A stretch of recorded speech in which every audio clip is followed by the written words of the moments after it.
안녕하세요. 직장인 투자자 A입니다. 오늘은 벌써 하락장의 담을 주식찾기 두 번째 시간인데요. 이 시리즈에 대해서 간단히 요약하고 넘어가겠습니다. 제 목표 수익률은 연 60% 수익률 달성하기인데요.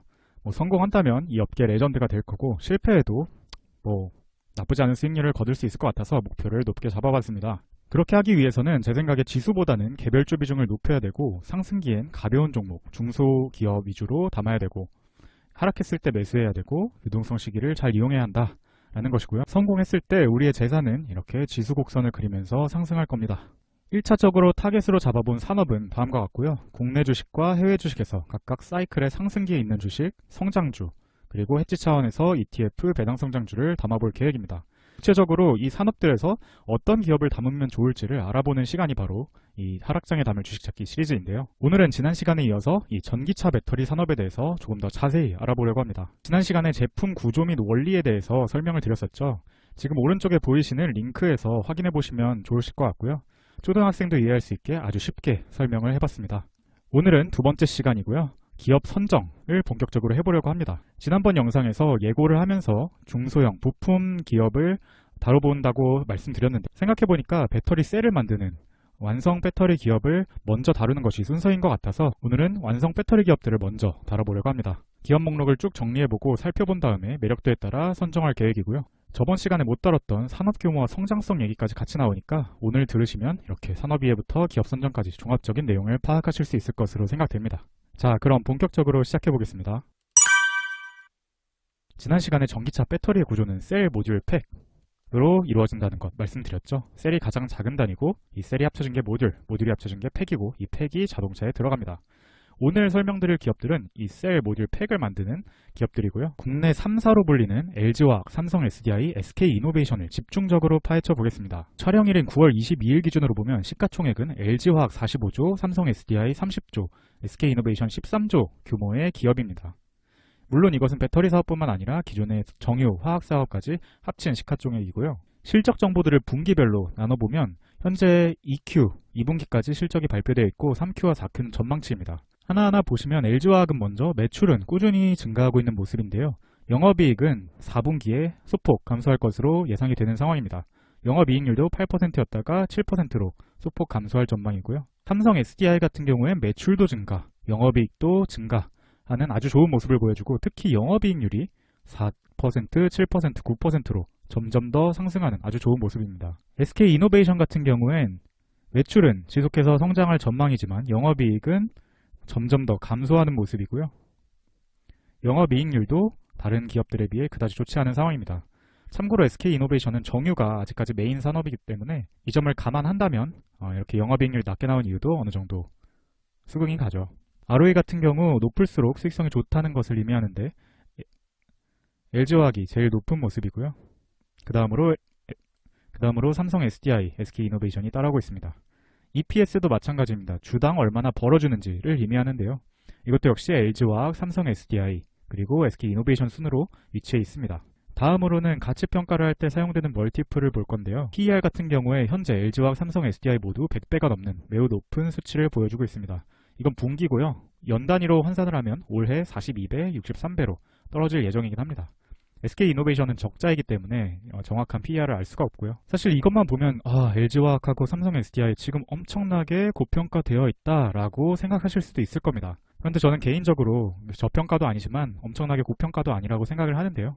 분명 최근 PER의 흐름을 봤을 때 거의 70배에 도달하는 수준으로 매우 과거 대비 올라온 상황이고, 삼성 SDI도 과거에 찾아볼 수 없을 정도로 이 PER 밴드 상단을 63배 이상을 가고 있는 모습입니다. 하지만 이 표를 한번 보시죠. 해외 배터리 기업들과 비교한 표인데요. 올해 삼성 SDI나 LG화학의 PER이 대략 40에서 60배 사이가 될 것으로 전망되고 있습니다. 그런데 중국의 배터리를 생산하는 업체들을 봤을 때 CATL이나 BYD 같은 경우에 PER이 87배, 90배 정도나 됩니다. 내년에 내려와도 64배에서 79배이고요. 이렇게 국내 배터리를 생산하는 업체들의 PER이 낮은 이유는 정유나 화학사업과 같이 묶여있기 때문입니다. 정리하면요, 과거 대비 분명 이 기업들의 PER이 높아진 건 맞습니다. 그러나 중국의 배터리 업체들에 비교하면 소폭 낮은 수준이고요. 다시 말하면 지금 삼성 SDI나 LG화학, SK이노베이션은 전통 석유화학 사업에서 이제 배터리를 주로 하는 사업으로 조금씩 시장이 인정을 받아가고 있기 때문에 점점 PER이 높아지고 있다라고 봐도 되지 않을까 싶습니다. 자, 다시 돌아와서 PBR도 마저 보면 LG화학 2.82배, 삼성 SDI 2.43배, SK이노베이션은 0.84배 정도인데요. 이것은 뭐 수익도 안 나오고 있지만 정유 화학 산업이 묶여있기 때문에 자산이 굉장히 많고 그로 인해서 이렇게 PBR이 낮게 나오는 것으로 예상은 됩니다. 정리를 해보면 LG화학 같은 경우에 PER이 과거보다 굉장히 올라온 모습이기 때문에 적어도 저평가는 아닐 확률이 높은 것 같고요. 그럼에도 최근에 그 중국의 PER, 중국 업체들의 PER을 비교해보면 뭐 적당 정도 아니면 고평가에서 적당 정도 사이라고 보여집니다. 삼성 SDI도 마찬가지로 저평가는 아니지만 그럼에도 실적 추이나 영업이익률 개선이 굉장히 좋은, 모멘텀이 좋은 상황이라고 볼 수 있고요. SK이노베이션은 PBR은 저평가인데 이 정유사 석화사가 포함되어 있다라고 해석할 수 있을 것 같습니다. 지금까지 이렇게 각 기업의 총 기업 가치와 실적들을 살펴봤는데요. 우리는 배터리 산업을 주로 보고 있는 것이기 때문에 배터리만 따로 떼어본다면 과연 실적은 어떻게 변했을지, 앞으로 어떻게 변할지 알아봐야 된다고 생각했습니다. 그래서 다음 챕터에서는 업체별 배터리의 출하량을 기준으로 분석을 해보려고 하는데요. 최근 1년간 월별 국내 3사와 해외 3사, 즉 파나소닉, CATL, BYD의 점유율을 가져와 봤습니다.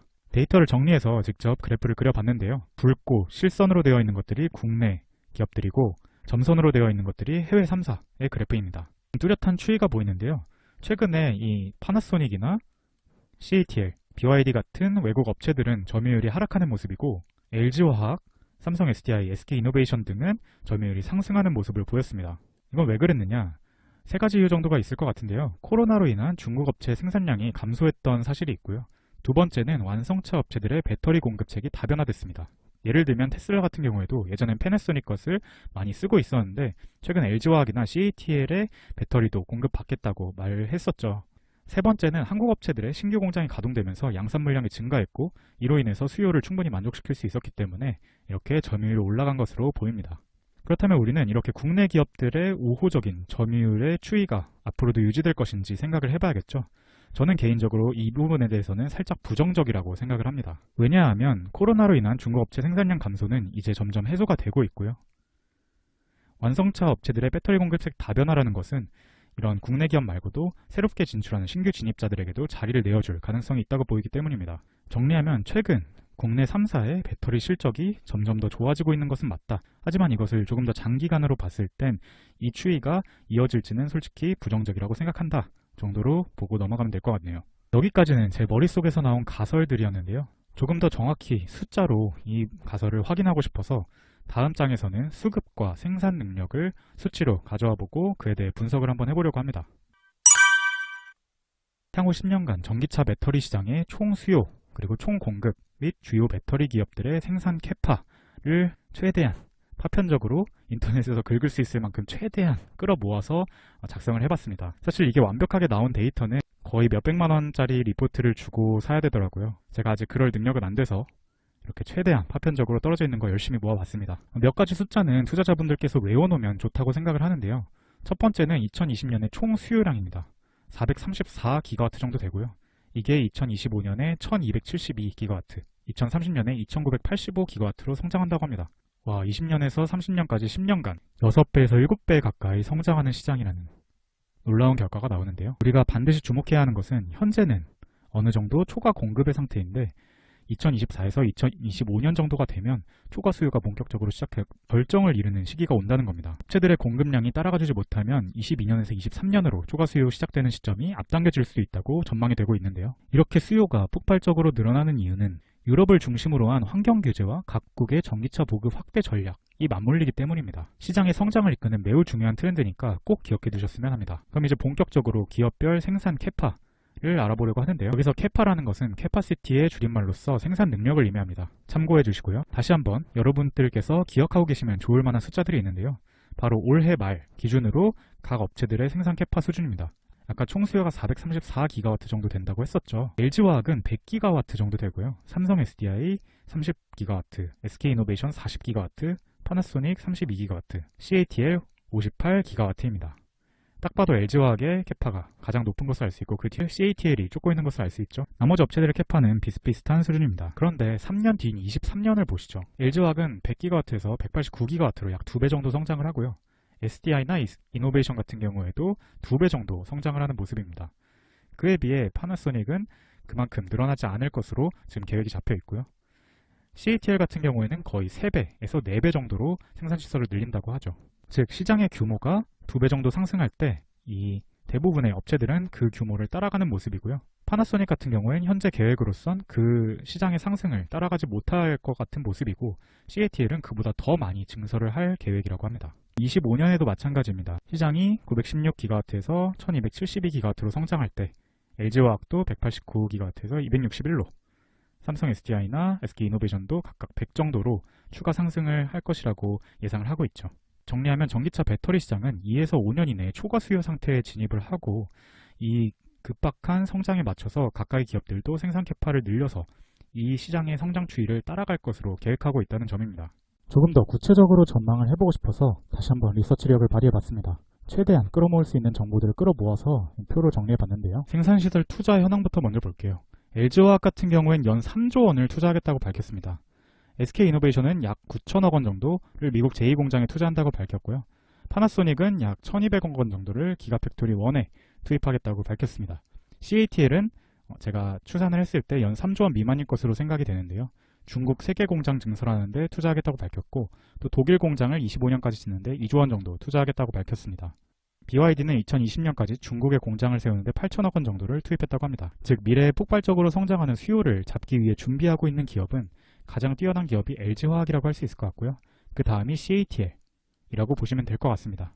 현재 점유율에 비해 SK이노베이션도 꽤 많은 금액을 투입하고 있는 상황입니다. 아무쪼록 국내 3사는 한국, 유럽, 미국, 중국을 축으로 공장을 짓고 있습니다.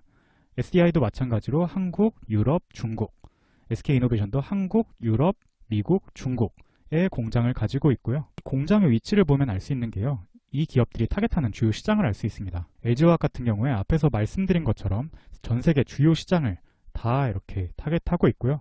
유럽에서 점유율이 70%를 차지한다고 합니다. 삼성 SDI도 유럽의 비중이 가장 높은데요. 27.1%고 중국이 26.6%를 차지합니다. SK이노베이션도 미국, 중국, 유럽, 한국 모두 타겟팅하고 있고요. CATL이나 BYD 같은 경우엔 중국이 메인 무대였습니다. 중국 정부의 보조금 정책에 힘입어 굉장히 빠르게 성장을 해왔는데요. 앞으로는 독일 공장을 지으면서 유럽 쪽으로도 모델을 확장할 것이라는 계획입니다. 배터리 시장은 지금 양적으로 성장하고 있는 시장이긴 하지만 기술 연구도 굉장히 활발하게 진행되고 있고 이것이 경쟁력에 영향을 크게 미칠 수 있는 시장이라고 볼 수 있습니다. 그래서 R&D 쪽 투자 현황을 보고 싶어서 한번 정리를 해봤는데요. LG화학 같은 경우에 약 1조 원을 투자하고 있고요. 이는 매출의 4%입니다. R&D 연구 인력이 5,700명, 특허가 16,000개 정도 됩니다. 삼성 SDI 같은 경우에 약 8천억 원 정도를 투자하고 있고요. 이것은 매출의 8%로 굉장히 큰 금액이라고 할 수 있습니다. 요즘 핫한 전고체 연구에도 활발히 투자를 하고 있다고 하네요. SK이노베이션 같은 경우에는 2천억 원 정도를 투자하고 있고요. 특허는 1,100개입니다. CATL 같은 경우에 연간 5,500억 원 정도를 투자하고 있고 이는 매출의 7%입니다. 역시 SDI처럼 굉장히 높은 비중을 R&D에 투자하고 있는 것을 알 수 있고요. 연구 인력도 4,700여 명으로 LG화학의 5,700여 명과 유사한 수준이네요. 특허는 2,571개 정도 됩니다. 참고로 CATL도 전고체 배터리 연구를 활발히 진행하고 있다고 합니다. 정리해보면 R&D 역시 LG화학이 제일 큰 금액을 투자하고 있는 것을 알 수 있습니다. 그 다음에 CATL이 따라오고 있고요. 눈에 띄는 것은 기업 규모에 비해 삼성 SDI의 연구가 굉장히 활발하게 진행되고 있다는 점입니다. 그럼 이번 챕터에서 살펴본 정보들에 대해서도 종합적으로 코멘트를 달고 넘어가 보겠습니다. LG화학과 CATL이 2강 체제라고 저는 보여지는데요. 그 이유는 생산시설과 R&D 투자 규모가 둘이 비슷비슷하게 전 세계에서 가장 큰 규모를 이루고 있기 때문입니다. 사실 이 두 가지가 미래의 점유율을 결정하는 가장 중요한 요소라고 저는 생각을 하고요. 그렇기 때문에 현재 1, 2위인 이 두 기업의 경쟁은 앞으로도 치열해지겠지만 그 외에 추격자들의 격차를 더욱더 벌릴 수 있지 않을까라는 생각도 듭니다. 삼성 SDI 같은 경우엔 캐파를 늘리는 속도는 조금 느리지만 기술적인 연구를 활발히 진행 중이고요. 또 이전 챕터에서 살펴본 것처럼 영업이익률이 굉장히 개선되고 있죠.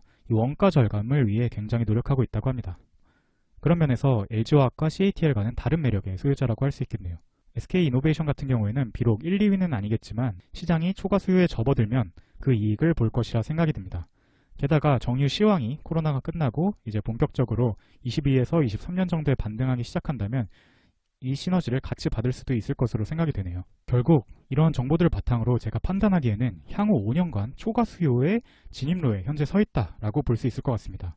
즉 상승 사이클을 탈 수 있는 충분한 기회가 우리 앞에 있다고 생각이 되고요. 다만 리스크는 경쟁이 조금 더 심화될 것이라는 점입니다. 독일의 소형 배터리 업체인 바르타 그리고 영국의 배터리 업체인 브리티시 볼트가 각 정부의 지원을 받아서 점차 생산시설에 투자를 하고 있는 상황이고요. 2023년부터 양산이 될 것이라고 합니다. 전통 자동차 OEM인 폭스바겐은 노스볼트라는 기업과 합작법인을 설립해서 배터리 시장에 진출하겠다고 밝혔고요.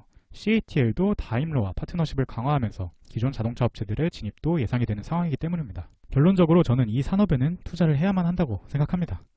다만 무슨 기업이 할지, 즉 누가 1등이 될지는 아직 모르는 상황입니다. 누가 1등이 될지는 제 생각에 생산 캐파, 원가 절감, 신기술의 우위, 그리고 유럽 시장을 누가 잘 공략하는지에 따라서 바뀔 것으로 생각이 되고요.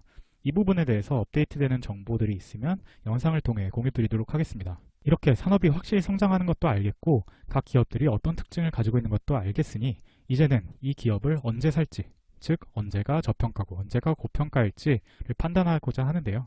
그러기 위해서는 각 기업의 가치평가를 해봐야겠죠. 그럼 본격적으로 국내 3사의 기업 가치를 평가해 보려고 하는데요.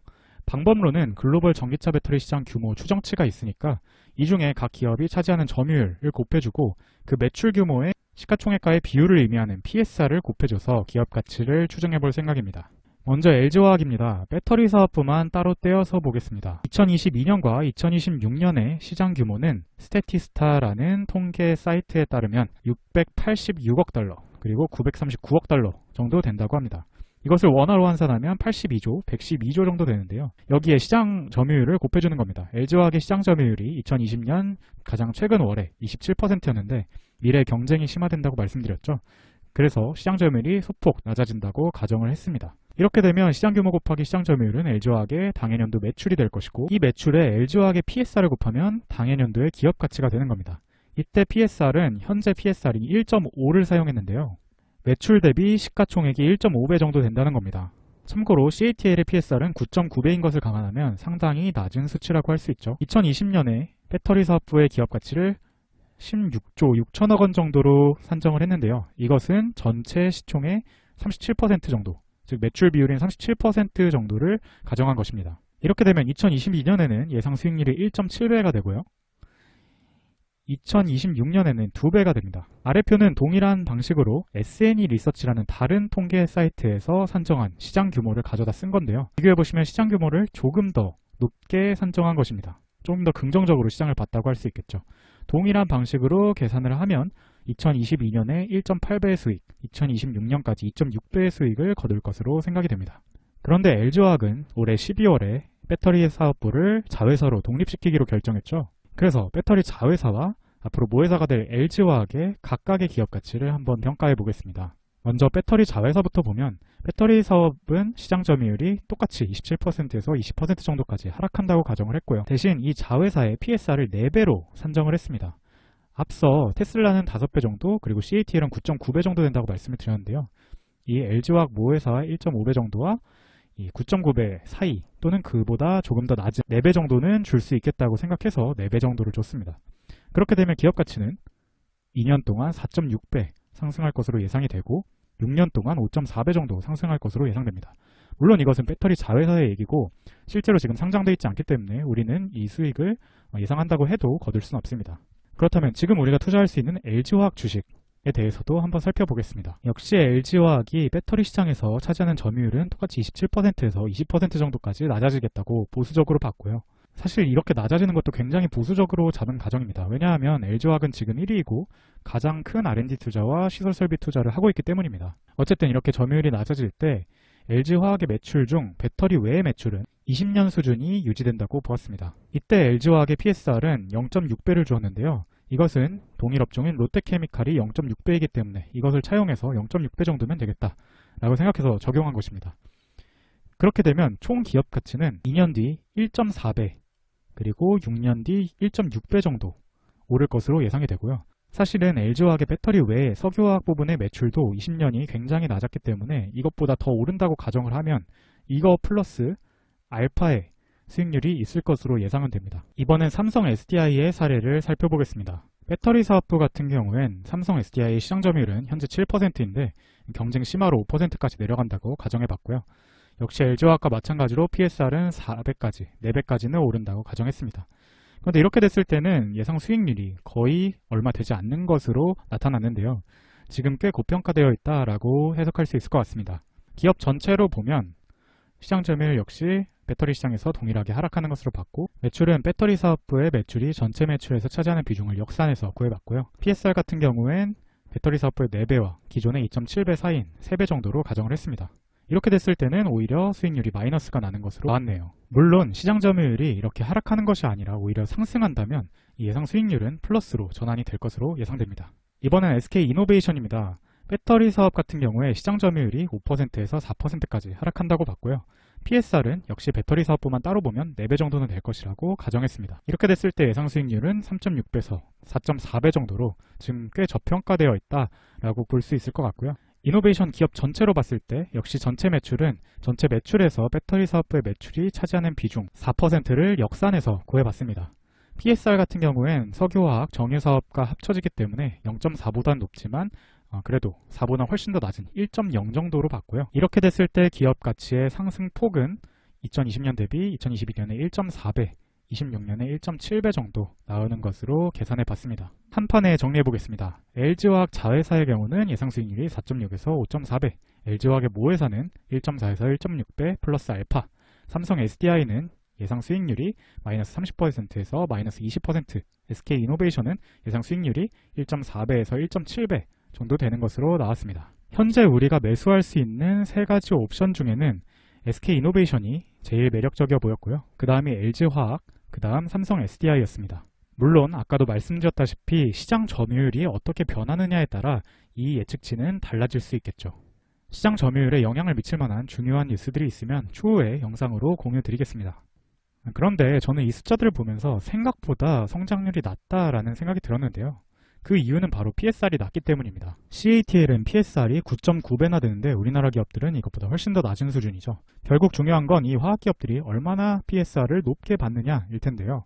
기존의 화학기업들이 배터리 위주로 사업구조를 더 많이 변화시킬수록 더 높은 멀티플을 받을 가능성이 높다고 생각합니다. 또 배터리 산업에 대한 사람들의 기대감이 얼마나 높게 유지되느냐도 중요하다고 생각이 되네요. 오늘 꼭 챙겨가셔야 할 내용 정리해보고 마무리 짓겠습니다. 첫 번째, 배터리 산업은 매우 유망하다. 그러나 참고로 누가 1위 기업이 될지 아직 확실치는 않다. 지금 경쟁에서 앞서 있는 것은 LG화학과 CATL이다 정도이고요. 두 번째, 가치평가를 해보니 생각보다 기대 수익률이 높지 않다. 즉 고점에서 죽기보단 하락할 때 주어보자 라는 것입니다. 자, 평소 같았으면 제가 여기서 끝냈을 텐데 우리가 명색이 투자할 기업을 선정하는 콘텐츠이니만큼 제 개인적인 의견 간단히 말씀드리고 끝내겠습니다. 일단 제 생각엔 이 산업에 투자를 하는 건 굉장히 좋은 기회라고 생각하고요. 다만 1위 기업이 어디가 될지 아직 모르기 때문에 ETF에 투자하는 것도 꽤 괜찮은 방법일 것이라 생각합니다. 다만 오늘 살펴본 기업 중에서 굳이 한 곳을 뽑으라면 저는 LG화학을 꼽고 싶은데요. 그 이유는 LG화학의 생산설비 투자 규모 그리고 R&D 투자 규모가 가장 커서 그 기술적인 또 규모의 경제적인 해자를 가장 잘 칠 기업이라고 생각되기 때문입니다. 삼성 SDI 같은 경우엔 R&D 투자가 많은 게 굉장히 긍정적이고 차별점을 둘 수 있을 것 같긴 한데요. 가치평가를 하기에는 꽤 고평가되어 있는 상황이라는 생각이 들고 SK이노베이션 같은 경우에는 굉장히 가벼운 주식이기도 하고 또 정유 때문에 지금 굉장히 저평가되어 있는 상태라고 생각이 들기 때문에 나중에 오를 때 정유의 상승 사이클과 배터리 상승 사이클을 만나면 굉장히 크게 오를 주식이라는 생각도 듭니다. 그래서 굳이 전략을 생각해 본다면 LG화학을 먼저 가지고 있다가 급락을 할 때, 주식시장 전반적으로 급락을 할 때 삼성 SDI나 SK이노베이션을 주어보는 것도 꽤 괜찮은 전략이 아닌가 생각이 드네요. 그럼 다음 시간엔 부품별 생산 기업들에 대해 알아보도록 하겠습니다. 오늘 영상이 유익하셨다면 좋아요와 구독 많이 눌러주시고요. 여러분의 응원이 영상 제작에 큰 힘이 됩니다. 그럼 다음 영상에서 뵙겠습니다. 감사합니다.